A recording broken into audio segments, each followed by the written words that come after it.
हाँ तो चलिए फाइनली प्यारे बाबू आज की इस क्लास में जो हम लोग पढ़ने वाले हैं क्लास 12th हिस्ट्री के मोस्ट इंपॉर्टेंट ऑब्जेक्टिव क्वेश्चन को, जो कि आपके 8 फरवरी के फाइनल बोर्ड परीक्षा के लिए काफ़ी ही महत्वपूर्ण है। तो आप लोग इस क्लास को शुरू से लास्ट तक जरूर देखिएगा, जिससे आपको ये सभी क्वेश्चन अच्छी तरीके से याद हो सके। ये सभी क्वेश्चन 100% आपके बोर्ड परीक्षा में पूछे जाएंगे, हम ये गारंटी के साथ आपसे बोल रहे हैं। बस आप लोग इस क्लास को शुरू से लास्ट तक जरूर देखिएगा, ताकि सभी प्रश्न आपको अच्छे से याद हो जाए और एक भी प्रश्न आप गलत नहीं कर पाए एग्जाम में। अगर इन सभी प्रश्नों को अगर आप बहुत ही अच्छे से याद कर लेते हैं तो समझ लीजिएगा कि आपका 50 नंबर ऑब्जेक्टिव क्लियर हो जाता है एग्जाम में। ठीक है, तो चलिए क्लास को स्टार्ट करते हैं और हम लोग क्वेश्चन पढ़ते हैं। तो आज का पहला नंबर क्वेश्चन आप लोग पढ़िए और चैट सेक्शन में आंसर लगाते चलिए। तो आज का पहला प्रश्न आता है कि बुद्ध के गृह त्याग की घटना क्या कहलाती है। मोस्ट इंपोर्टेंट क्वेश्चन है ये सभी क्वेश्चन, बोले तो एक तरह से वायरल क्वेश्चन है आपके लिए प्यारे बाबू। अगर इसको याद कर लेते हैं तो समझ लीजिए कि आपका टेंशन खत्म होता है हिस्ट्री का। ठीक है, बुद्ध के गृह त्याग की घटना क्या कहलाती है, तो यह क्या कहलाते हैं, यह कहलाते हैं महाबहिष्करण। ऑप्शन यहाँ पर डी जो है सही जवाब होगा, याद रखिएगा। नेक्स्ट प्रश्न है आप लोग का यहाँ पर 2 नंबर क्वेश्चन कि गौतम बुद्ध ने बौद्ध संघ की स्थापना कहाँ की थी, बताइए। मोस्ट इंपोर्टेंट क्वेश्चन है ये सभी क्वेश्चन। गौतम बुद्ध ने बौद्ध संघ की स्थापना कहाँ की थी प्यारे बाबू, तो यहाँ पर 2 नंबर क्वेश्चन का सही जवाब आप लोग ऑप्शन ए लगाइएगा, सारनाथ में। ऑप्शन ए यहाँ पर बिल्कुल सही जवाब है। नेक्स्ट प्रश्न आपके सामने आते हैं 3 नंबर क्वेश्चन। 3 नंबर क्वेश्चन है कि गांधी जी को अंग्रेजों ने प्रथम विश्व युद्ध में योगदान के लिए कौन सी उपाधि दी थी, बताइए आप लोग कि गांधी जी को अंग्रेजों ने प्रथम विश्व युद्ध में योगदान के लिए कौन सी उपाधि दिए हुए थे। तो 3 नंबर क्वेश्चन का सही जवाब ऑप्शन सी लगाइएगा, केसर ए हिंद की उपाधि दिए। ऑप्शन सी होगा सही जवाब। नेक्स्ट क्वेश्चन आप लोग 4 नंबर क्वेश्चन पढ़िएगा कि स्वराज पार्टी का गठन किसने किया था। चलिए 4 नंबर क्वेश्चन का आप लोग आंसर लगा दीजिए कि स्वराज पार्टी का गठन किसने किया था। तो स्वराज पार्टी का गठन किए थे आपके चित्तरंजन दास। ऑप्शन डी होगा इस क्वेश्चन का सही जवाब। नेक्स्ट क्वेश्चन आप लोग पढ़िएगा, यहाँ पर 5 नंबर क्वेश्चन आता है 1938 में सुभाष चंद्र बोस ने किसे हराकर कांग्रेस के अध्यक्ष बने थे, बताइए। मोस्ट इंपोर्टेंट ये सभी क्वेश्चन है आपके एग्जाम के लिए। 1938 में सुभाष चंद्र बोस ने किसे हराकर कांग्रेस के अध्यक्ष बने हुए थे, तो यह बने हुए थे किसे हराकर, यहाँ पर बनाए हुए थे ये किसको हराकर, पटवा भिसितिरी रमाया को। ऑप्शन डी हो जाएगा सही जवाब। नेक्स्ट क्वेश्चन आप लोग पढ़िएगा, क्रिप्स प्रस्ताव को किसने पोस्ट टेंडेंट चेक कहा था, बताइए। क्रिप्स प्रस्ताव को किसने पोस्ट टेंडेंट चेक कहा था, तो यह कौन कहे हुए थे, गांधी जी कहे थे। ऑप्शन ए हो जाएगा सही जवाब। नेक्स्ट प्रश्न आता है आप लोग का 7 नंबर क्वेश्चन, भारत छोड़ो आंदोलन किस वर्ष हुआ था, बताइए। भारत छोड़ो आंदोलन किस वर्ष हुआ था, तो 7 नंबर क्वेश्चन का आंसर याद रखिएगा 1942 में। ऑप्शन यहाँ पर डी जो है सही जवाब हो जाएगा, याद रखिएगा। नेक्स्ट प्रश्न है महात्मा गांधी का जन्म कब हुआ था, बताइए। मोस्ट इंपोर्टेंट क्वेश्चन है सभी क्वेश्चन आपके बोर्ड एग्जाम के लिए। महात्मा गांधी का जन्म कब हुआ था, तो इनका जन्म हुआ था आपके 2 अक्टूबर 1869 में, याद रखिएगा। नेक्स्ट प्रश्न आता है आप लोग के सामने यहाँ पर 9 नंबर क्वेश्चन, करो या मरो का नारा किसने दिया था, बताइए। करो या मरो का नारा जो है किसने दिया था, तो करो या मरो का नारा आपके गांधी जी दिए हैं। ऑप्शन ए यहाँ पर आप लोग का सही जवाब हो जाएगा। नेक्स्ट क्वेश्चन आता है 10 नंबर क्वेश्चन, भारत का लौह पुरुष किसे कहा जाता है, बताइए। भारत का लौह पुरुष जो है किसे कहा जाता है, 10 नंबर क्वेश्चन का आंसर बताइएगा। तो भारत का लौह पुरुष जो है आपके वल्लभ भाई पटेल जी को कहा जाता है। ऑप्शन बी होगा सही जवाब। नेक्स्ट प्रश्न पढ़िएगा 11 नंबर क्वेश्चन। 11 नंबर क्वेश्चन है कि भारतीय संविधान सभा का गठन किस वर्ष हुआ था, बताइए।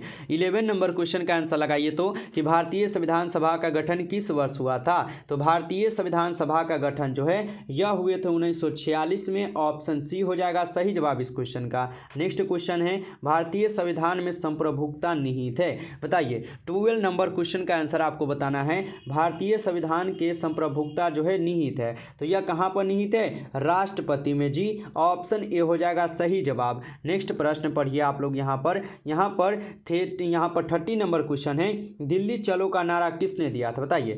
दिल्ली चलो का नारा पूछा ना आपसे, तो दिल्ली चलो का नारा दिया था कौन, सुभाष चंद्र बोस जी। ऑप्शन ए हो जाएगा सही जवाब, याद रखिएगा। नेक्स्ट क्वेश्चन 40 नंबर क्वेश्चन आता है। 40 नंबर क्वेश्चन है कि 1947 में भारत की स्वतंत्रता के समय ब्रिटेन का प्रधानमंत्री कौन था, बता दीजिए। 1947 में भारत की स्वतंत्रता के समय ब्रिटेन का प्रधानमंत्री कौन था, तो 40 नंबर क्वेश्चन का आंसर लगाइएगा क्या आप लोग, ऑप्शन बी इटली थे। आप लोग याद रखिएगा आप लोग अच्छे से। चलिए नेक्स्ट प्रश्न है आप लोग का यहाँ पर 50 नंबर क्वेश्चन, स्वतंत्र भारत के प्रथम राष्ट्रपति कौन थे। स्वतंत्र भारत के प्रथम राष्ट्रपति जी कौन थे, तो कौन थे, यह थे आपके डॉक्टर राजेंद्र प्रसाद जी। याद रखिएगा आप सभी लोग, ऑप्शन डी होगा सही जवाब इस क्वेश्चन का। नेक्स्ट क्वेश्चन, दक्कन दंगा आयोग का गठन किस वर्ष किया गया बताइए। यहाँ पर 60 नंबर क्वेश्चन का आंसर लगाइए, दक्कन दंगा आयोग का गठन किस वर्ष किया गया था।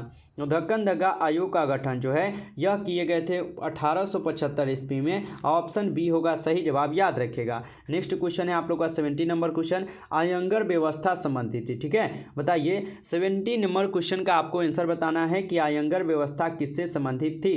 तो आयंगर व्यवस्था जो है प्यारे बाबू यह संबंधित है विजयनगर साम्राज्य से। ऑप्शन बी हो जाएगा सही जवाब। प्यारे बाबू अगर आप इस क्लास को लाइक नहीं किए हैं तो जरूर इस क्लास को आप लाइक कीजिए। चैनल पर पहली बार जुड़े हैं तो सब्सक्राइब जरूर कर लीजिएगा, ताकि क्लास के बाद आपको बिल्कुल यहाँ से फ्री पीडीएफ मिल सके, ठीक है। तो नए हैं तो सब्सक्राइब करके एक बार कमेंट में I am new student sir आप जरूर लिखिए, ताकि क्लास के बाद आप जो है नंबर ले सके पीडीएफ के लिए, और उस पर मैसेज करके आप यहां से बिल्कुल फ्री पीडीएफ लेकर पढ़ाई कर सकें। नेक्स्ट क्वेश्चन है, दिल्ली सल्तनत की पहली और अंतिम महिला शासक कौन थी बताइए। दिल्ली सल्तनत की पहली और अंतिम महिला शासक कौन थी, तो यह कौन होते, जल्दी से बता दीजिएगा। यह थे आपके कौन, रजिया सुल्तान, जिसको रजिया बोलते हैं हम लोग। ऑप्शन ए होगा सही जवाब। नेक्स्ट क्वेश्चन है, दिल्ली सल्तनत का अंतिम सुल्तान कौन था। तो दिल्ली सल्तनत का अंतिम पूछा है ना, तो अंतिम था इब्राहिम लोदी, याद रखिएगा। नेक्स्ट प्रश्न आता है आप लोग का यहाँ पर 20 number question, discovery of India किसकी रचना बताइए। डिस्कवरी ऑफ इंडिया जो है यह किसकी रचना है, तो यह रचना जो है आपके पंडित जवाहरलाल नेहरू जी की है। ऑप्शन डी हो जाएगा सही जवाब। नेक्स्ट प्रश्न पढ़िए आप लोग। नेक्स्ट प्रश्न है कि पुर्तगालियों ने गोवा पर कब अधिकार किया था बताइए। पुर्तगालियों ने गोवा पर कब अधिकार किया है जी, तो 1510 ईस्वी में पुर्तगालियों ने गोवा पर अधिकार किया। ऑप्शन सी हो जाएगा सही जवाब। नेक्स्ट प्रश्न है, वास्को डी गामा किस वर्ष भारत के समुद्री मार्ग की खोज किए थे। चलिए यहाँ पे 22 नंबर क्वेश्चन का आंसर बताना है कि वास्को डी गामा किस वर्ष भारत के समुद्री मार्ग की खोज किए थे, तो ये 17 मई 1498 में किए थे। ऑप्शन डी होगा सही जवाब इस क्वेश्चन का। नेक्स्ट क्वेश्चन है, बंगाल का प्रथम गवर्नर जनरल कौन था बताइए। बंगाल का प्रथम गवर्नर जनरल कौन था जी, तो बंगाल का प्रथम गवर्नर जनरल कौन था, तो यह थे आपके वारेन हेस्टिंग्स। ऑप्शन ए हो जाएगा सही जवाब। नेक्स्ट प्रश्न आप लोग पढ़िए यहाँ पर 24 नंबर क्वेश्चन, बंगाल में द्वैध शासन की स्थापना किसने की थी बताइए। बंगाल में द्वैध शासन की स्थापना किसने की थी। 24 नंबर क्वेश्चन का आंसर जो होगा ऑप्शन बी होगा, क्लाइव ने किया है बंगाल में द्वैध शासन की स्थापना, याद रखिएगा। नेक्स्ट प्रश्न आता है आप लोग का यहाँ पे 25 नंबर क्वेश्चन है, कलकत्ता में सर्वोच्च न्यायालय की स्थापना कब हुई थी बताइए। कलकत्ता में सर्वोच्च न्यायालय की स्थापना कब हुई थी, तो यहाँ पे 25 नंबर क्वेश्चन का आंसर आप लोग लगा दीजिएगा। ऑप्शन यहाँ पर बी 1773 में जो है कलकत्ता में सर्वोच्च न्यायालय की स्थापना हुई, याद रखिएगा। नेक्स्ट प्रश्न, अस्थायी बंदोबस्त कहाँ लागू किया गया था बताइए। 26 नंबर क्वेश्चन का आंसर बता दीजिए, अस्थायी बंदोबस्त कहाँ लागू किया गया था।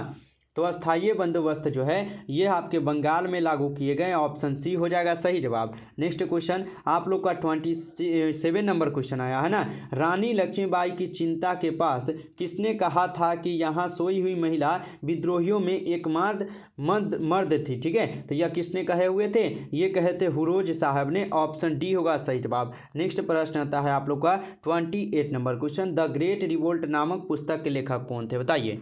द ग्रेट रिवोल्ट नामक पुस्तक के लेखक कौन थे? तो यहाँ पर 80 नंबर क्वेश्चन का जो है सही जवाब ऑप्शन ए होगा अशोक मेहता। ऑप्शन ए यहाँ पर सही जवाब है। नेक्स्ट प्रश्न आप लोग पढ़िएगा यहाँ पर आता है 29 नंबर क्वेश्चन, बक्सर का युद्ध कब लड़ा गया था? ठीक है, चलिए 29 नंबर क्वेश्चन का आंसर बताइएगा, बक्सर का युद्ध जो है कब लड़ा गया था? तो बक्सर का युद्ध लड़े गए हैं 1764 में, ऑप्शन डी हो जाएगा सही जवाब। नेक्स्ट प्रश्न है, अस्थायी बंदोबस्त लागू किया गया था, बताइए अस्थायी बंदोबस्त जो है ना कब लागू किए गए थे? तो 30 नंबर क्वेश्चन का आप लोग सही जवाब ऑप्शन यहाँ पर सी लगाइएगा 1793 ईस्वी में। नेक्स्ट प्रश्न है, बिहार में 1857 के प्रमुख नायक कौन थे? ठीक है, बताइए 31 नंबर क्वेश्चन का आपको आंसर बताना है जी कि बिहार में 1857 के प्रमुख नायक कौन थे? तो यहाँ के प्रमुख नायक थे आपके वीर कुंवर सिंह, ऑप्शन सी हो जाएगा सही जवाब। नेक्स्ट प्रश्न पढ़िए, 1857 के विद्रोह को किसने क्रांति कहा है? बताइए 1857 के विद्रोह को किसने क्रांति कहा था? तो 32 नंबर क्वेश्चन का सही जवाब ऑप्शन ए हो जाएगा कार्ल मार्क्स कहे थे, ऑप्शन ए यहाँ पर सही जवाब है। चलिए नेक्स्ट प्रश्न आता है आप लोग का यहाँ पर कितना 33 नंबर क्वेश्चन, पटना में 1857 का विद्रोह का नेतृत्व किसने किया था? बताइए पटना में 1857 का विद्रोह का नेतृत्व जो है किसने किया था? 33 नंबर क्वेश्चन का जो सही जवाब होगा ऑप्शन यहाँ पर सी होगा पीर अली किए, ऑप्शन सी यहाँ पर बिल्कुल सही जवाब है। चलिए नेक्स्ट प्रश्न है आप लोग का यहाँ पर 34 नंबर क्वेश्चन कि विजयनगर साम्राज्य में मंदिर के प्रवेश द्वारों को क्या कहा जाता था? बताइए विजयनगर साम्राज्य में मंदिर के प्रवेश द्वार को क्या कहा जाता था? यहाँ पे 34 नंबर क्वेश्चन का सही जवाब ऑप्शन सी होगा गोपुरम, ऑप्शन सी हो जाएगा इस क्वेश्चन का सही जवाब, याद रखिएगा। नेक्स्ट प्रश्न आता है, विजयनगर की यात्रा पर आने वाला पहला विदेशी यात्री कौन था? बताइए 35 नंबर क्वेश्चन का आंसर बता दीजिए कि विजयनगर की यात्रा पर आने वाला पहला विदेशी यात्री कौन था? तो पहला विदेशी यात्री कौन था जी? निकोली कॉन्टी, ऑप्शन ए हो जाएगा सही जवाब। नेक्स्ट प्रश्न पढ़िए आप लोग, बहमनी साम्राज्य की राजधानी कहाँ थी? बताइए यहाँ पे 36 का आंसर बताइए, बहमनी साम्राज्य की राजधानी कहाँ थी? तो बहमनी साम्राज्य की राजधानी आपके बिदर में थी, ऑप्शन बी हो जाएगा सही जवाब, याद रखिएगा। नेक्स्ट प्रश्न आता है आपके सामने, सूफी संतों के केंद्र को क्या कहा जाता है? बताइए सूफी संत के केंद्र को क्या कहा जाता है? तो सूफी संत के केंद्र को कहा जाता है खान का, ऑप्शन सी हो जाएगा सही जवाब यहाँ पर। नेक्स्ट प्रश्न आता है यहाँ पर 38 नंबर क्वेश्चन, 38 नंबर क्वेश्चन है, सूफी परंपरा में शिष्यों को क्या कहा जाता था? बताइए यहाँ पे 38 नंबर क्वेश्चन का लगाइए आंसर क्या होगा। सूफी परंपरा में शिष्यों को क्या कहा जाता था? उनको क्या कहा जाता था प्यारे? उनको कहा जाता था मुरीद, ठीक है, ऑप्शन बी होगा सही जवाब, याद रखिएगा। नेक्स्ट प्रश्न आता है 39 नंबर क्वेश्चन, भारत में चिश्ती सिलसिला के संस्थापक कौन थे? बताइए भारत में चिश्ती सिलसिला के संस्थापक कौन थे? तो यहाँ पे 39 नंबर क्वेश्चन का सही जवाब बी होगा ख्वाजा मोइनुद्दीन चिश्ती, जो भारत में चिश्ती सिलसिला के संस्थापक थे, याद रखिएगा। नेक्स्ट प्रश्न है, किस सिख गुरु का जन्म पटना में हुआ था? बताइए किस सिख गुरु का जन्म जो है पटना में हुआ था? 40 नंबर क्वेश्चन का आंसर लगाइएगा। तो सिख गुरु का जन्म कहाँ पर हुआ था? पटना में। किस सिख गुरु का? गुरु गोविंद सिंह का जन्म जो है पटना में हुआ है, ऑप्शन सी होगा सही जवाब। प्यारे बाबू अगर आप लाइक नहीं किए हैं तो इस क्लास को आप जरूर लाइक कर लीजिए और चैनल को भी जरूर सब्सक्राइब करके एक बार कमेंट में I am new student answer जरूर लिखिए, ताकि क्लास के बाद आपको नंबर देंगे तो पीडीएफ के लिए आप मैसेज कर लीजिएगा तो आपको यहाँ से बिल्कुल फ्री पीडीएफ मिल जाएगा। चलिए अगला प्रश्न आप लोग पढ़िए कि किस विदेशी यात्री ने पुराणों का अध्ययन किया था? बताइए किस विदेशी यात्री ने पुराणों का अध्ययन किया था? तो कौन किए थे? बताइए यह किए थे आपके कौन? इब्न बतूता, ऑप्शन सी हो जाएगा इस क्वेश्चन का सही जवाब। चलिए नेक्स्ट प्रश्न आता है कि भारत में सती प्रथा का आंखों देखा हॉल प्रस्तुत किया है। बताइए भारत में सती प्रथा का आंखों देखा हॉल किसने प्रस्तुत किया था? यहाँ पर 42 नंबर क्वेश्चन का आंसर बताइए। तो 42 नंबर क्वेश्चन का जो सही जवाब है ऑप्शन यहाँ पर क्या होगा? ऑप्शन यहाँ पर हो जाएगा आप लोग का ए सही जवाब, इब्न बतूता, ऑप्शन ए यहाँ पर बिल्कुल ही सही जवाब है। नेक्स्ट प्रश्न पढ़िए आप लोग 43 नंबर क्वेश्चन, इब्न बतूता की पुस्तक का नाम है। बताइए इब्न बतूता की पुस्तक का नाम जी आप लोग बताइए। तो किताब उर रहला किसका है? इब्न बतूता जी का है, आपको पता होगा। नेक्स्ट प्रश्न आप लोग पढ़िएगा, किताब उर रहला में किसका यात्रा वृत्तांत लिखा है? बताइए 44 नंबर क्वेश्चन का आंसर बताइए आप लोग, किताब उर रहला में किसका यात्रा वृत्तांत लिखा है? तो यहाँ पर आपका लिखा हुआ है इब्न बतूता जी का, ऑप्शन सी होगा सही जवाब। नेक्स्ट प्रश्न है आप लोग का यहाँ पर 45 नंबर क्वेश्चन, पृथ्वीराज रासो के लेखक कौन है? बताइए, पृथ्वीराज रासो के लेखक कौन हो जाएंगे? 45 नंबर क्वेश्चन का आंसर बताइएगा। तो पृथ्वीराज रासो के लेखक जो है ये कौन हो जाएंगे जी? ये हो जाएंगे चंद्र बरदाई। ऑप्शन डी हो जाएगा इस क्वेश्चन का सही जवाब। नेक्स्ट प्रश्न पढ़िएगा, प्रथम बौद्ध संगीति कहाँ हुई थी? बताइए, यहाँ पर 46 नंबर क्वेश्चन का आपको आंसर बताना है कि प्रथम बौद्ध संगीति कहाँ हुई थी। तो प्रथम बौद्ध संगीति कहाँ पर हुआ था? ये हुए थे आपके राजगृह में। ऑप्शन सी हो जाएगा सही जवाब यहाँ पर 46 नंबर क्वेश्चन का। नेक्स्ट क्वेश्चन आप लोग पढ़िए 47 नंबर क्वेश्चन, शेर शाह ने किस मुगल सम्राट को हराया था? चलिए 47 नंबर क्वेश्चन का आंसर आपको बताना है, शेर शाह ने किस मुगल सम्राट को हराया था? तो ये हराए हुए थे आपको हुमायूं को। ऑप्शन बी हो जाएगा सही जवाब, याद रखिएगा। नेक्स्ट प्रश्न आप लोग पढ़िए, जित्तल क्या था? ठीक है, लगाइए आप लोग 48 नंबर क्वेश्चन का आंसर, जित्तल क्या था? तो जित्तल क्या था? जित्तल एक सिक्का था, जो कि ऑप्शन सी होगा यहाँ पर सही जवाब। नेक्स्ट प्रश्न पढ़िए आप लोग 49 नंबर क्वेश्चन कि गांधी जी के राजनीतिक गुरु कौन थे? बताइए, 49 नंबर क्वेश्चन आपसे पूछा जा रहा है कि गांधी जी के राजनीतिक गुरु कौन थे? तो गांधी जी के राजनीतिक गुरु कौन थे? गोपाल कृष्ण गोखले जी थे। ऑप्शन बी होगा यहाँ पर सही जवाब, याद रखिएगा। नेक्स्ट प्रश्न आता है आप लोग का 50 नंबर क्वेश्चन, बंगाल और बिहार में स्थायी बंदोबस्त शुरू करने का श्रेय जो है किसे दिया जाता है? बताइए, बंगाल और बिहार में स्थायी बंदोबस्त शुरू करने का श्रेय किसे दिया जाता है? ये दिए जाते हैं आपके लॉर्ड कॉर्नवालिस को। ऑप्शन ए हो जाएगा सही जवाब, याद रखिएगा। चलिए, तो फाइनली प्यारे बाबू आज की इस क्लास में हम लोग 50 क्वेश्चन को पढ़कर कंप्लीट किए हैं और ये सभी क्वेश्चन इंपॉर्टेंट क्वेश्चन थे आपके एग्जाम के लिए। यदि आपको ये क्लास अच्छा लगा हो तो आप इस क्लास को जरूर लाइक कीजिएगा। चैनल पर पहली बार जुड़े हैं तो सब्सक्राइब जरूर कर लीजिए और सब्सक्राइब करके कमेंट में I am new student sir जरूर लिखिए, ताकि आपको क्लास के बाद यहाँ पर आप PDF मिल जाए और आप यहाँ से अपनी तैयारी बिल्कुल फ्री PDF के साथ कर सकें। तो बिल्कुल फ्री PDF और बिल्कुल फ्री क्लास करके अगर आप तैयारी करना चाहते हैं तो CKS ऑनलाइन क्लासेस को आप सब्सक्राइब जरूर कीजिएगा। साथ ही साथ अपने दोस्तों को इस क्लास को ज़्यादा से ज़्यादा आप शेयर जरूर कीजिएगा। ठीक है, चलिए तो इस क्लास को आप लोग लाइक कर लीजिए, चैनल को सब्सक्राइब आप नहीं किए हैं तो कर लीजिए और शेयर अपने दोस्तों को कर लीजिएगा ज़्यादा से ज़्यादा। और आप PDF के लिए मैसेज कर लीजिएगा 962, ठीक है, 18 834, ठीक है। तो नए जुड़े हैं तो आप इस नंबर पर मैसेज कर लीजिए PDF के लिए 962 18 834, ठीक है। चलिए फिर मिलते हैं नेक्स्ट क्लास में आप लोगों से, तब तक के लिए जय हिंद जय भारत।